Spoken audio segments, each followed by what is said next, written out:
পৃথিবীর সবচেয়ে সুন্দর মুহূর্তগুলো হচ্ছে মায়ের সাথে কাটানো প্রতিটা মুহূর্ত। আমার কাছে কিন্তু সবসময় এমনটাই মনে হয়। আসসালামু আলাইকুম, সবাই কেমন আছেন? আশা করি সবাই ভালো আছেন। আমিও এখন মোটামুটি ভালো আছি। অনেকদিন ধরে আপনাদের সাথে কোনো ভিডিও শেয়ার করা হয় না, আর এই ভিডিওটা ছিল যখন আমরা গ্রামের বাড়িতে গিয়েছিলাম তখন।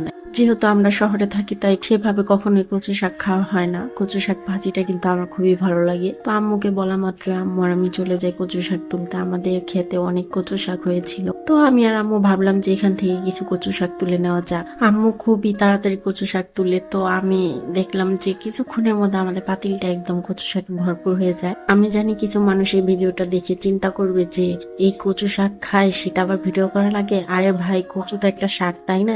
তাই প্লিজ কেউ উল্টাপাল্টা কমেন্ট করবেন না এবং পোস্টে হাহারি দিবেন না।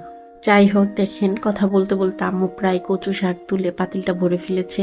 আম্মু বলতেছিল যে তুমি কচু শাকগুলো ধরো না, এতে হাত লাল হয়ে যাবে। তো আমি ভাবলাম যে ঠিক আছে, তাহলে আম্মুই তুলুক। তারপর দেখি যে এখানে ছাগলটা ছিল, তো ওর সাথে কতক্ষণ একটু দুষ্টুমি করতেছিলাম। ওকে যখন আমি ভেঙাচ্ছিলাম ও আমাকে ভেঙাচ্ছিল, তো ভালোই লাগতেছিল। এদিকে দেখেন আম্মু এখনো কচু শাক তুলেই যাচ্ছে। তো আমি আর আম্মু মিলে অনেকক্ষণ গল্প করি, আর আম্মু আস্তে আস্তে কচু শাকগুলো সব তুলে নিচ্ছে।